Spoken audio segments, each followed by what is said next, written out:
Welcome to Mad Money. Welcome to Cramerica. My friends, I'm just trying to help you make some money. My job is not just to entertain, but to put it in context. Call me at 1-800-743-CBC or tweet me at Jim Cramer. Today, we celebrate 30 years of CNBC's Squawk Box, the legendary morning show that democratized stocks like no other. The highs, the lows, the humor, the hammering. It was all there in one incredible package, must-watch package. When I say must-watch, I mean I had just started my hedge fund when the show came on CBC, and I couldn't believe it. But I had to have a television put into my office, a television, actual TV, to be competitive with other hedge funds. I had to watch. I had to be tuned into Squawk. So I knew what was going to happen that day with the market. Television at the office? Who could believe such a thing? But you needed it because Squawk was indispensable. Nowadays, it goes without saying that you'll have TVs tuned to CNBC all over the place in virtually any hedge fund. But back then, it was Squawk that made you do it. And you know what's the craziest thing? Not only did we celebrate the show all day, the market celebrated it too. Although you might not be able to tell from the averages, the Dow slipped 220 points today. S&P gained 0.3%. NASDAQ inched up 0.03%. But you know what? It sure did feel like the old days here. Yeah, just like the early days of Squawk Box, we had big individual stocks soaring, stocks of companies that were easy to pick out that you could have made a ton of money with. Stocks like Oracle, which shot up a stunning 36% today. How's the pleasure? That's a monumental move. Now, I want you to think of it like this. Let's say you like the stock of Oracle, okay? Do you know that if you had bought, say, let's do this, 10 shares of Oracle at its lowest close in April, putting to work roughly $1,200, it would now be worth almost $3,300. Do you know that's a 167% return in less than 5 months? An individual stock gave you that bang for your buck in less than a half a year. Think about what a difference that could make in your life. Oh, and can you imagine if you had more money than that to put to work? It could change your life. It could change your lifestyle. And this is not some fly-by-night speculative operation you've been buying. It is one of the largest software companies on earth. It's almost $1 trillion. I mentioned that remarkable Oracle move largely based on a forecast about gigantic data center growth that the company gave you on last night's astonishing earnings call, and it was a jaw drop. I mean, I couldn't believe it when I heard it. I thought they were making this stuff up. It was incredible because many Americans first discovered that you could make that kind of money owning a piece of a company in the 90s when Squawk Box first got going. Sadly, I think that much of that had been forgotten. I do believe that things are changing, though. And again, it sure felt like the 1990s during the hour I'm on television, 9 and 10, and it wasn't just reminiscent. Plus, today we got a great start for Klarna. It's a buy now, pay later outfit that just came public and shot up 15% on its first day. Sure, it seems like an impossibility to get any stock on an IPO. But again, if you were watching Squawk Box when it started, you would have gotten the bug. You would have figured out how to buy some of the shares in this company. Klarna is a known financial services company that you would have heard about in the banner among David Faber, Joe Kernan, and the late Mark Haynes. You would have called your broker. Maybe you would have gotten some stock. Maybe you would have made some money. That's something you learned to do from the show. It wasn't just about index funds. Now, I know this because, I became part of the Squawk Gang a couple of years into it. I've been a regular on Good Morning America 2 to 3 days a week to talk about the stock market and the economy. Oh, it was a great gig. But I had the bug for Squawk Box. Mark Haynes was incredibly opinionated. He would praise some stocks and blast others, always with a thoughtful thesis for his decisions. I often disagree with him. He put his email up on the screen. I used to yell at the TV all the time, and then I started firing off emails to him. Initially, they were cordial, but with not much of a response. As time went on, I got a little nasty. I was different back then. This was way before I became Jimmy Chill. Next thing you know, we were going back and forth almost daily with a correspondence that often dripped with contempt. Till one day he said he had it with me, and he said if I thought I was so damn smart, I should come on the show and argue with him. I demurred. I said I was too fat, too bald. He said he'd see me on Good Morning America, and he said I wasn't that ugly. In retrospect, not much of a compliment. Everything's relative, but it's good enough for me. So I said yes. Within a couple months, I quit Good Morning America to be part of the regular Squawk rotation. I came in hot. Arguing, shouting, completely unmedicated back then. Well, why not? And it was a riot. But it was 100% exercise in trying to make you money. Haynes would chide me as Reverend Jim Bob of the Church of What's Happening Now, comparing me to a NASCAR driver who was sponsored by stocks I loved and metaphorically wore them all over my clothes and tattooed on my forehead. We would fight and fight, round after round, genuine screaming matches. At the end, I was so exhausted, sometimes I just collapse and go home. Although it sounds a little chaotic, I do want to make one thing clear.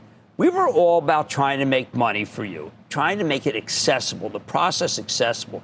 We constantly weave teaching between heated debates about stocks, aided by Joe and David, lobbing important facts in to make things more grounded.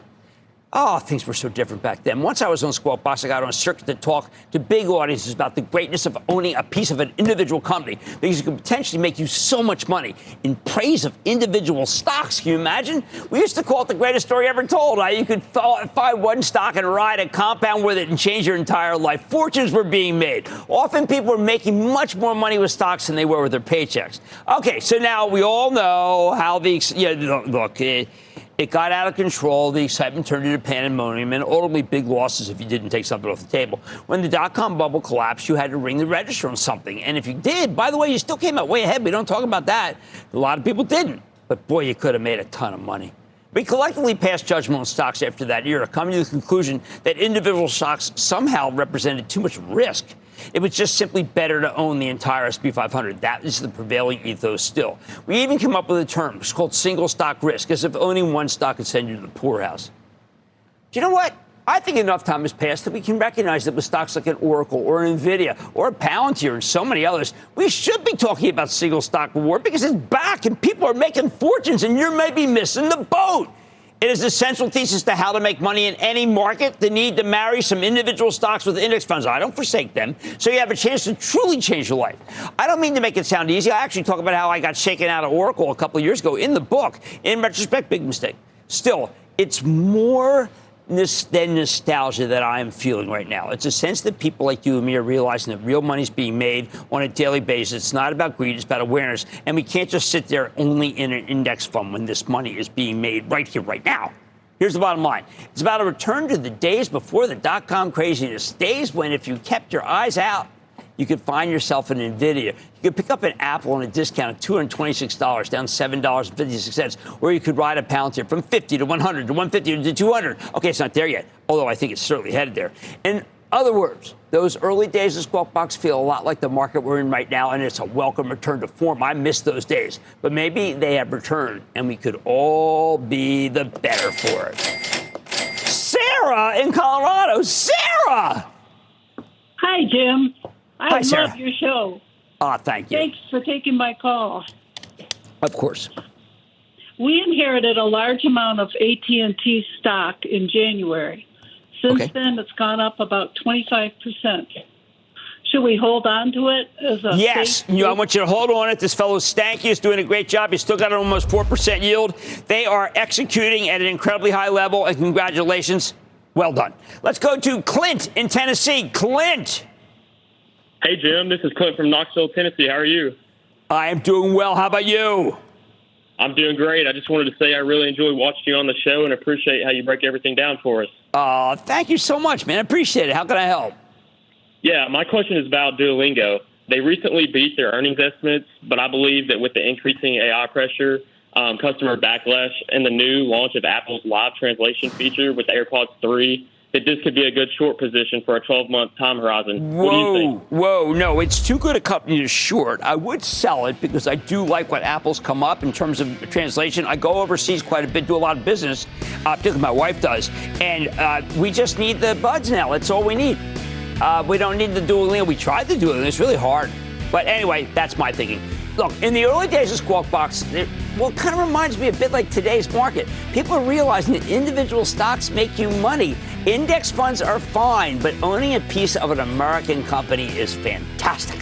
Oh, man, buddy, tonight, Klarna hit the public market with fanfare earlier today. I'm breaking down all you need to know about this new stock story. Then, we know the consumer's looking for a bargain. The off-price retailers provide just that. That's what's working. I'm going to give you my rankings of the three biggest names in the space.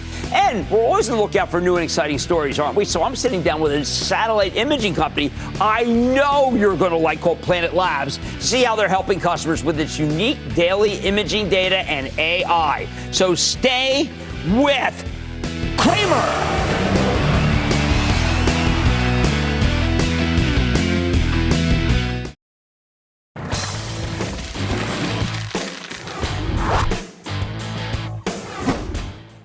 Today, we saw one of the largest IPOs of the year when Klarna, the buy now, pay later outfit, came public, raising nearly $1.4 billion. This is the biggest deal of the biggest week for IPOs in 4 years. And it came public with a bang, shooting up 30% at the open before pulling back a bit. So I want to take a real closer look at it. I know you're interested in it. First, some basics. I called Klarna a buy now, pay later company, like Affirm Holdings, my real favorite in the group. But it's a little more complicated than that. They have all sorts of consumer financing options, including a Klarna card, as well as a technology platform that helps people track their spending.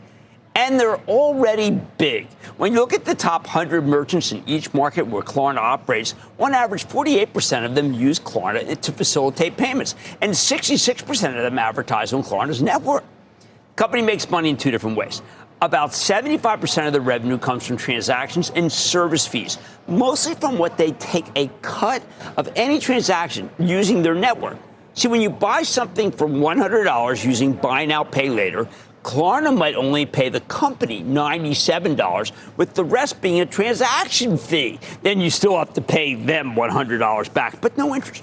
Most of the transactions work like this. At the same time, they also get advertising revenue from merchants, and they collect some money from consumers who pay for things like their budgeting tools. Now, Klarna also does more traditional lending, with the remaining 24% of the company's revenue coming from interest income from long-term financing options, although those types of transactions are less popular now. When you look at the overall credit quality numbers, I got to say that Klarna's got impressive underwriting standards, even as the process is fully automated. Not many bad loans here.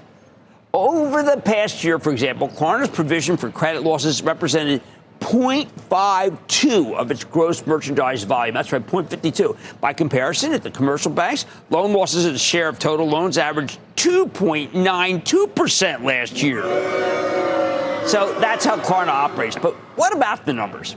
First, I want to note something that the company asserts in its prospectus, which is that Klarna was profitable for the 14 years of operation before choosing consciously to invest in growth to scale in 2019, entering 12 additional markets over the next 3 years and focusing in particular on growing in the United States. Klarna's been unprofitable ever since because of that decision. But management says the profitability started improving in 2023, and I think the numbers bear them out. Sure enough, over the past few years, we've seen strong growth paired with shrinking earnings losses. On the growth front, by the way, Klarna's gross merchandise volume grew 12% in 2023 and then 14% in 2024. In the first 6 months of this year, their gross merchandise volume was up 14% year over year. And in the second quarter specifically, it shot up 21%. Klarna's revenue, meanwhile, grew 20% in 2023, then grew 24% in 2024. In the first 6 months of 2025, it was up 15% before growing by 21% in the second quarter. That is a very solid acceleration. As for profitability, there are a couple key metrics here. The first is transaction margin. Klarna defines its transaction margin dollars as total revenue less total transaction costs. Pretty simple. Basically, transaction margin dollars is similar to gross profit for a normal company, and transaction margin is similar to gross margin. Klarna's transaction margin grew from 36% in 2022 to 48% in 2023, but fell to 43% last year and was 38% in both the first half and the second quarter of this year. A bit of a regression there. Don't like that. However, the other key profitability metric here, adjusted operating margin, shows a better trend. Klarna's operating margin was negative 38% in 2022, then negative 2.2% in 2023, before going to positive 6.4% last year. In the first half of this year, the operating margin came in at 2.1%. Second quarter specifically, it was to 3.5%. Down a bit from last year, but still up very nicely from 2 or 3 years ago. That matters to me. Overall, again, I'd say Klarna has solid growth and improving profitability. That said, there are some issues with this IPO that are disconcerting to me.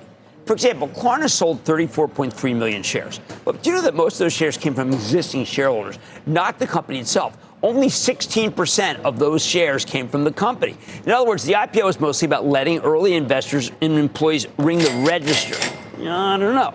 See, typically we don't love to see this. I'd rather see the company get the funds and invest in growth, rather than the IPO being exit liquidity for venture capitalists. But in this case, Klarna honestly doesn't need the money. They had $5.5 billion in cash and cash equivalents on the balance sheet at the end of June and excellent cash flows. Plus, there are some special circumstances here. The 20-year-old Klarna is pretty seasoned as far as startups go, and more importantly, it's been itching to go public for a long time now. We've been hearing for years now that Klarna wanted to go public, but they didn't quite make it during the last IPO wave in 20 and 21. The 2020 stocks, by the way, are really doing well. At the same time, they were investing heavily in growth, which would have made the numbers look real ugly. Then the past couple of years, the IPO market wasn't very supportive, so they kept waiting and waiting and waiting. And after getting ready to come public in the spring, Klarna pushed back its IPO further when the tariff announcements came out in April. Now it's finally happened. Throughout this period, Klarna's valuation has seesawed to the point where it gives me motion sickness. I do have Jammin upstairs. At its private market valuation 4 years ago, Klarna was valued at $46 billion. But just a year later, during the terrible year that was 2022, its valuation fell to $6.7 billion. Earlier this year, the company raised money at $15 billion valuation. Well, that's a pretty wild ride. So how does Klarna's valuation look now? Well, when the Klarna deal priced above the range of $40 per share last night, the company was being valued at just over $15 billion. With the stock opening in the 50s today, that was closer to $20 billion. After the pullback, it's now valued at over $17 billion, slightly higher than when what the venture capitalists were paying earlier this year. I gotta tell you, I kind of like Klarna at this price. I really do. Using some back of the envelope math. Let me give you this numbers. I'm expecting Klarna to put up $3.23 billion in sales this year, up 15% from last year. That was its growth rate in the first half, and I'm just kind of projecting it forward. I think that's reasonable. Using that assumption, the stock's now selling for roughly 5.4 times this year's sales. Okay, remember, there's price earnings multiple. That's on earnings. This is sales. The nice thing is that we have some good publicly traded analogs. Affirm, the best-known buy now, pay later outfit, trades at just under 7 times sales. Sezzle, which is more of a second-rate player, if you don't mind, is right around the same level at 6.9 times sales. Unlike Klarna, those two are profitable, though, but Klarna's heading in the right direction. The bottom line, while Klarna roared right out of the gate, the stock hasn't gone to an insane valuation yet. I think the numbers look good. So I think it can be bought at these levels. Even as I make no secret about it, I like competitor Firm and its creative CEO Max Levchin for ages, and even up here, I prefer Affirm to Klarna. Mad Money is back after the break.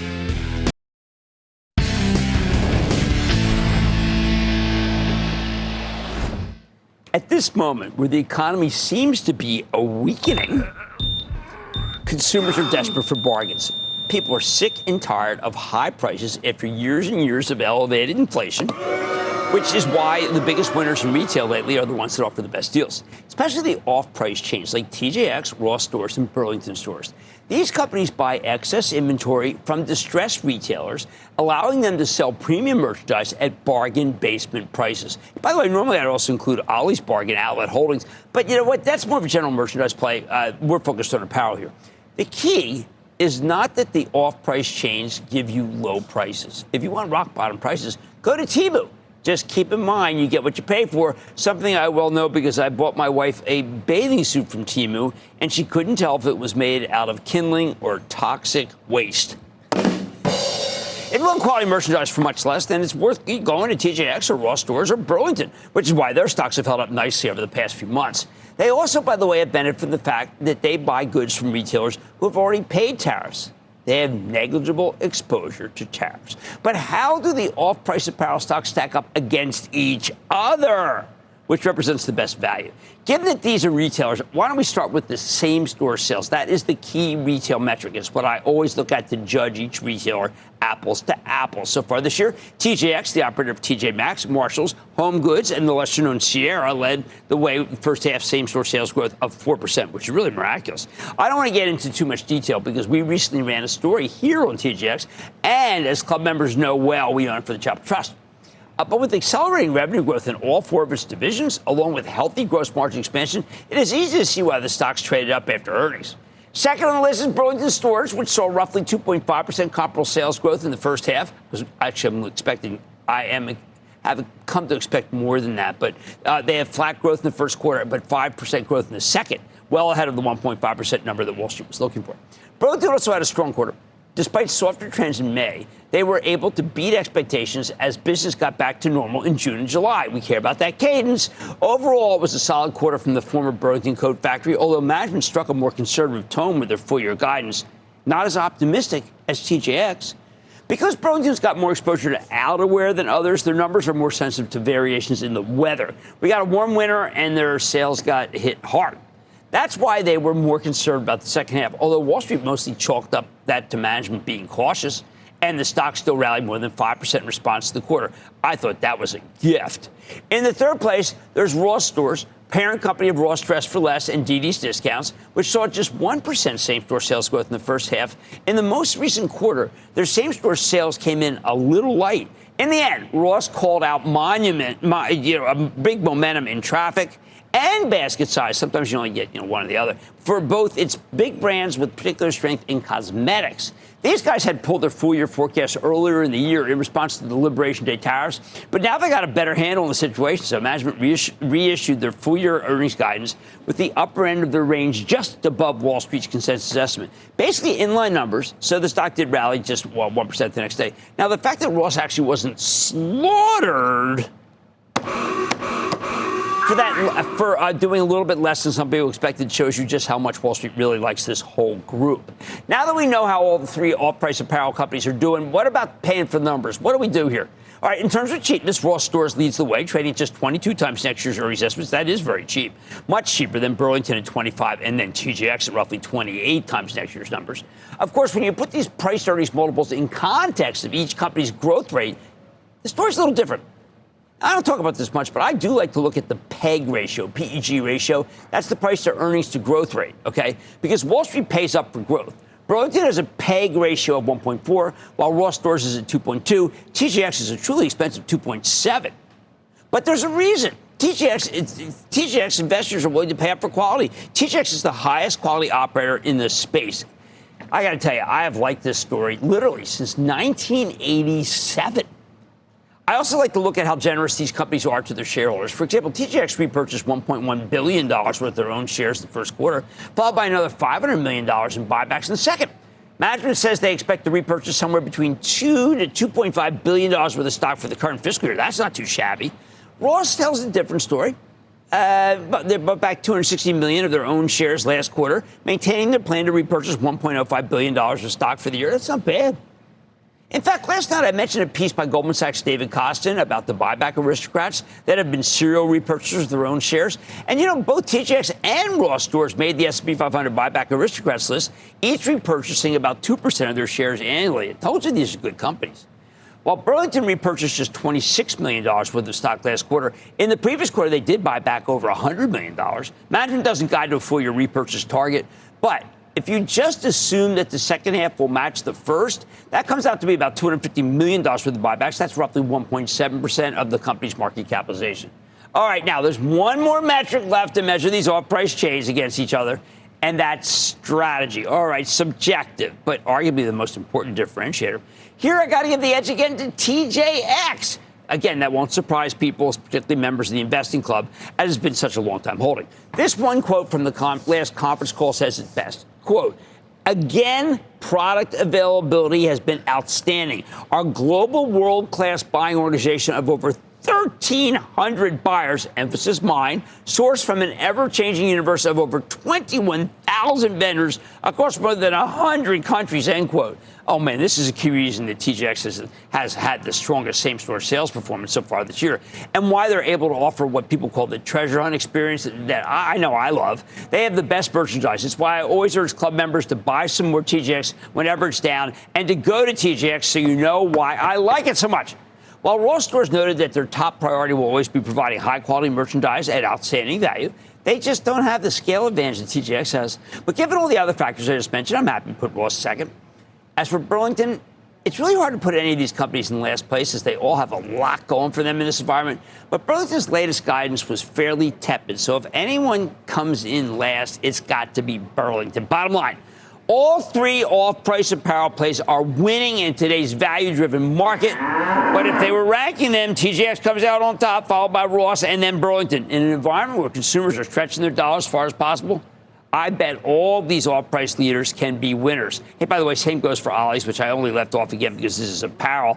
I think TJX, all I can tell you is take a look today. A lot of these stocks were down, and it did not. It stood there like a rock of Gibraltar. Let's go to Ronnie in Indiana. Ronnie.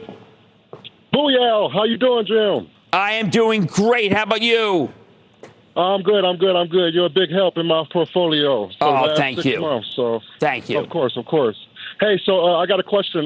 Tapestry, I heard you say something about it a few months ago. It went down, and now it's going back up for the last few weeks. Trying to see if that's I think a good they're buy. very much in charge of their own destiny. I like it. I like Ralph Lauren more, but I saw my great friend Sarah Eisen interviewed the CEO of Tapestry. They do tell a terrific story, and I'm very proud of the work that she's doing because that was a great interview about Tapestry. Let's go to Sonal in Texas. Sonal. Hey, Jim. How are you?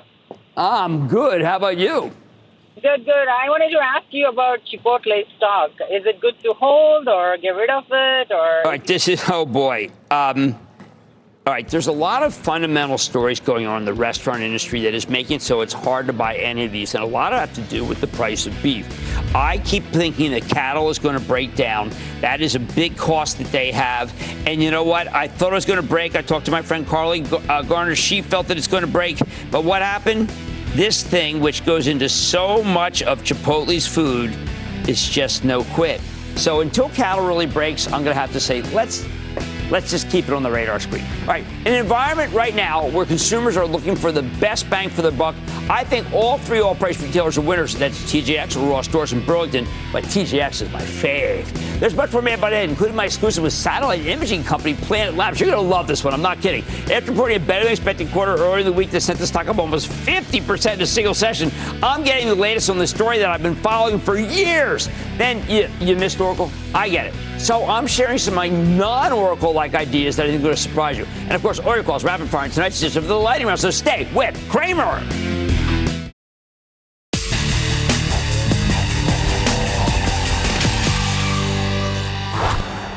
You know me, I'm always on the lookout for exciting news stories, and tonight I got a new one for you. It's called Planet Labs. It's a company with a constellation of roughly 200 Earth imaging satellites. This one came public 4 years ago via a SPAC merger. Stock collapsed in 2022, finally bottoming at $1 and change in April last year. But even when Planet stock was down in the dumps, the company continued to make progress operationally, putting more and more satellites in the sky, improving its value proposition for potential customers. Lately, they've signed some big contracts, putting up excellent numbers and sending the stock into the stratosphere.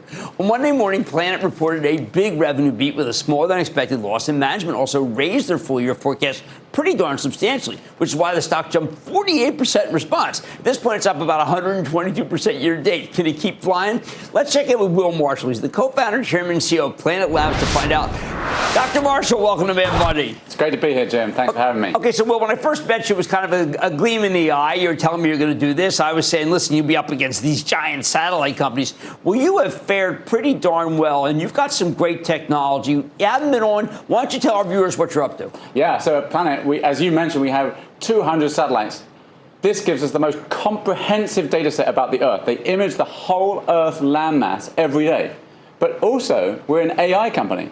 We now apply AI to analyze all the millions of images we get every day to provide answers to questions for our customers, which range from commercial customers in agriculture and energy and insurance to governments in civil government, in defense and intelligence. Let me stop there. Yeah. Why do you need AI to analyze that? Why can't you just use the normal kind of procedure that people used before AI? Well, it's because of the scale, simply put. We take 4 million 47 megapixel images every day. That is too much for a human to look at. So let me give you an example. Sure. The US Navy use our data to look at all of the South China Sea, looking for vessels to see if there's any illicit activity, transshipments, illegal smuggling, that sort of thing.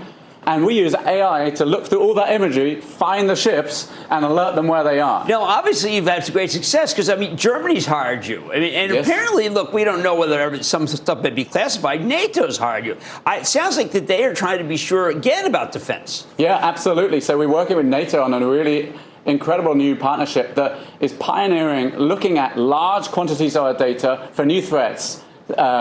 we saw the activities just yesterday in Poland with NATO.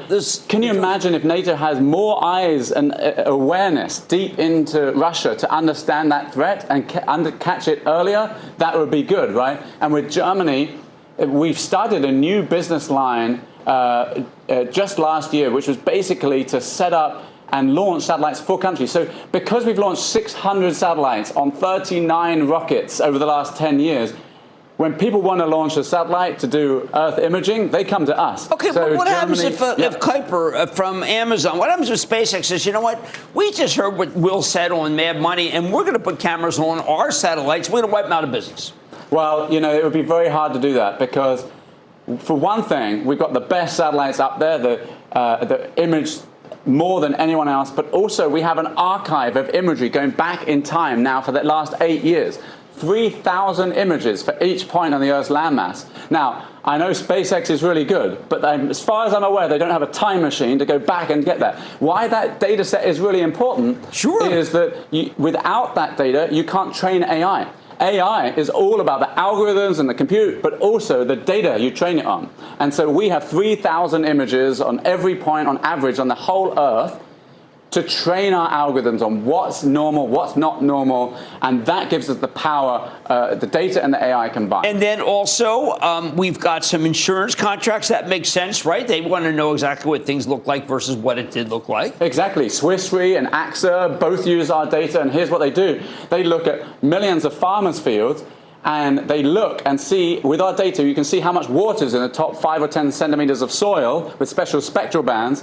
Then they can just do, if it's less than X amount of water for more than Y days, they'll pay out, it's called parametric drought insurance, and it saves them millions and millions of dollars. So it's just a much smarter way than sending individuals out to the farmer's field. So this is a much more efficient way of doing business. Now, when I first met you, I was listening to you, and I was saying, well, this guy's a bit of a dreamer, but he sure does seem to understand the technology. You've always had an interest in the technology itself, correct? Fundamentally, absolutely. I'm a space geek at heart, and space is in a revolution. It's quite a moment right now. You've seen the rocket costs go down of companies like SpaceX. We just did a launch 2 weeks ago. Exciting, put up latest satellites. But you've also seen the satellites change in cost performance by about 1,000x. We have taken satellites that are the size of a school bus and miniaturized them to be a few kilograms in mass. And then we can launch more of them. And the cost performance of our satellites is about 1,000 times better than the cost performance of satellites before us. So just get this. In the last satellite doing Earth imaging of our competitor cost $600 million. All of our 600 satellites to date cost less than that. So we've taken a couple of zeros off the cost, increased the capability, and this gives us an ability to image the whole Earth every day, and that opens up all these new use cases: agriculture, insurance, maritime domain awareness. It's a booming moment. So it's a booming moment in space, and it's a booming moment in AI too, and the two are coupled. Well, look, I've got to tell you, I'm thrilled for you because I'm not saying I was too skeptical. I was saying... Oh, you were a little bit skeptical. Well, I was a little skeptical. I was sitting next to you and I said, oh, yeah, sure, I'm going to send up a lot of satellites too. But you know what? Congratulations. You really have delivered. It's really terrific. Well, the earnings really speak for themselves. Yes, they do. And, we reported a second quarter of cash flow positive, $45 million in cash, and our backlog rose to $736 million. That's a 245% increase from this time last year. So we have a lot of confidence in our growth trajectory. I do. I think it's a great speculative, smaller cap situation, but with a lot of runway. That's Will Marshall, Planet Labs co-founder and CEO. Really interesting story, people. Really interesting story. Mad Money's back after the break.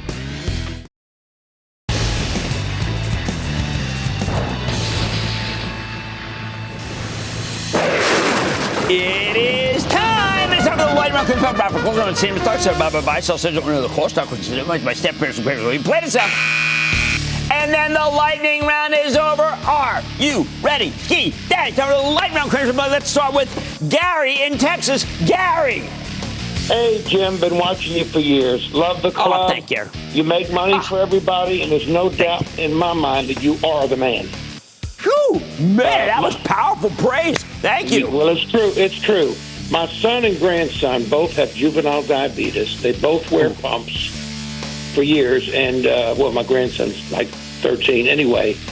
they're made by Tandem, and my son tells me that they have many new products coming out and a wireless pump fixing to come out in the next 6 or 8 months, and that it's going to be similar to almost like a human pancreas. Okay. He said it's very undervalued. I wanted your opinion, my friend. All right, so Gary, this is really difficult because I want to go with them. And the reason I want to go with them is they're young. If they made a mistake, they got their whole life ahead of them. They've had the personal use of it. I looked at the company and said, geez, I don't like the fact that they keep losing money. But you know what? Let's go with them and see what happens. A speculative stock for younger people, I actually encourage. Now we're going to go to Wilkes in Texas. Wilkes. Jim, how you doing? Oh, man, I'm all fired up. How are you? Good, buddy. Hey, got a question about a company that is down about 10% this month. They've had huge growth over the last few years. High earnings, high PE ratio. I'm looking at Cintas. What do we think? Okay, people feel that there's a slowdown going on. People feel that there's one of those moments where there's not a lot of hiring. That's when you want to buy Cintas. Not when it's flying high, but when it's under the radar. I think you buy some here, then you wait for the quarter. If the quarter's disappointing, you buy more. Why? Because this is a great long-term hold. That's why. Let's go to Rhonda in Kansas. Rhonda.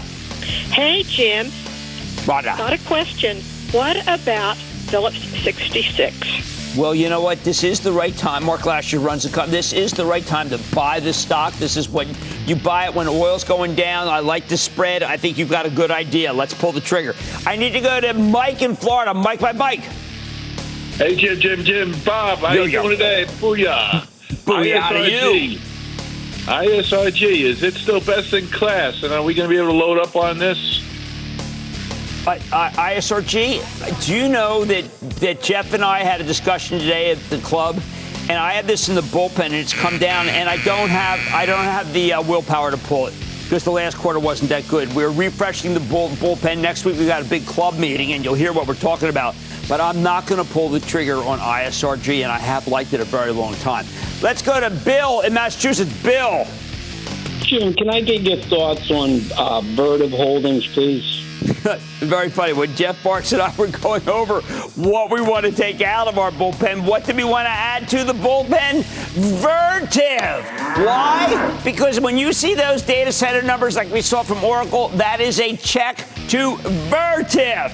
And Vertiv does a lot of the private label making of the air conditioners for all these other companies you hear about. That's the one I think is in the bullpen that should be in the fund. And that, ladies and gentlemen, including of the lightning round.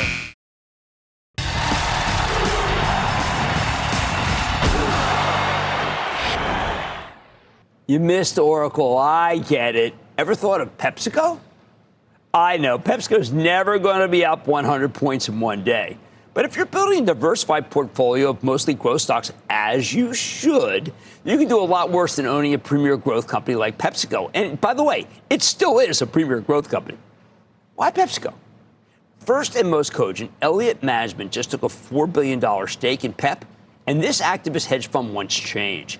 Elliott does extremely high-quality work. It has a terrific record, especially when management's willing to work with them. If management's not willing to play ball, though, Elliott's pretty ruthless about forcibly making the changes they want. Either way, this is one activist firm that I'm happy to piggyback on. You are getting the stock 7 points below where it was when I learned of Elliott's involvement. That's an incredible bargain in itself. Now, that's not the only reason to believe in PepsiCo, though. You got a $142 stock here that traded at 196 2.5 years ago. And it now, because it's fallen so much, yields almost 4%. Do you know that it used to trade at a premium to Coca-Cola, the most revered consumer packaged goods stock? Now it trades at a big discount. Why can't it go back to a premium someday? Oops, yeah, I mean, I hear you snickering. I mean, how can Cramer utter PepsiCo in the same breath as Oracle? The answer is, of course, I can. See, portfolios need growth, and it doesn't have to all come from technology. And it doesn't have to arrive at the same speed. You buy a stock like PepsiCo, you let that dividend compound over time, and you're going to make a ton of money. Sure, it won't be immediate, but you're buying the stock at what amounts to be an historic discount with lots of levers to pull and they will be pulled as long as Elliott's in there pulling with you. More important, when I survey today's landscape, I am struck by the vicious declines in some classic growth stocks. And I'm not just talking about Amazon or Apple, both of which I think are buys, with the latter having introduced a new iPhone model. Apple's usually, it sells off on these announcements like it did this time. But if you bought the stock right after the last 5 iPhone iterations rolled out, guess what? You were up an average of 13% just 12 months later. That's our nice time frame, okay? Again, these are not really the growth stocks, though, I'm referring to. I'm talking about a company in the midst of a terrific turnaround, like Kimberly-Clark, also within your 4% yield. Household brands, I like that. I like the restructuring that CEO Michael Hsu is engineering, even though he's getting he's getting no credit for it at this point. Or how about Colgate-Palmolive, often considered one of the premier consumer packaged goods companies? You can buy that stock now at the 52-week low and ride that 2.5% yield. It is so rare that I see that stock go this low. I include Procter & Gamble and Johnson & Johnson, both amazing companies, but their stocks, while weaker today, they're not weak enough. They're still way too high. When you buy these slower-growing, high-priced earnings ratio growth stocks, you can't take any chances. You have to buy them at the right price, at your price. I always have one eye on these consumer packaged goods stocks because historically they can weather a lot of storms. They have issues right now with tariffs, with problems with raw ingredients, and the consequences from the GLP-1 obesity drugs. PepsiCo, in particular, has a problem with the GLP-1s, crushing their Frito-Lay business, or at least sending on a curve down that I don't care for. But unlike most of the CEOs in the food space, PepsiCo's Ramon Laguarta knows these drugs have an impact on the consumption of his portfolio. He is not in denial like so many of the others. He's making changes to try to deal with it. I don't typically like to waste space in a small portfolio with these kinds of stocks, but when you buy these companies at historically low levels, sometimes you can do spectacularly. And right now, I think many of them are simply too cheap to ignore. So cheap that you will look back and think, darn it, why didn't I buy some of them when they were so darn low? I like to say there's always bull market somewhere. I promise I'll find it just for you right here on Mad Money. I'm Jim Cramer, and I'll see you tomorrow. All opinions expressed by Jim Cramer on this podcast are solely Cramer's opinions and do not reflect the opinions of CNBC, NBC Universal, or their parent company or affiliates, and may have been previously disseminated by Cramer on television, radio, internet, or another medium. You should not treat any opinion expressed by Jim Cramer as a specific inducement to make a particular investment or follow a particular strategy, but only as an expression of his opinion. Cramer's opinions are based upon information he considers reliable, but neither CNBC nor its affiliates and or subsidiaries warrant its completeness or accuracy, and it should not be relied upon as such. To view the full Mad Money disclaimer, please visit cnbc.com/Mad Money disclaimer.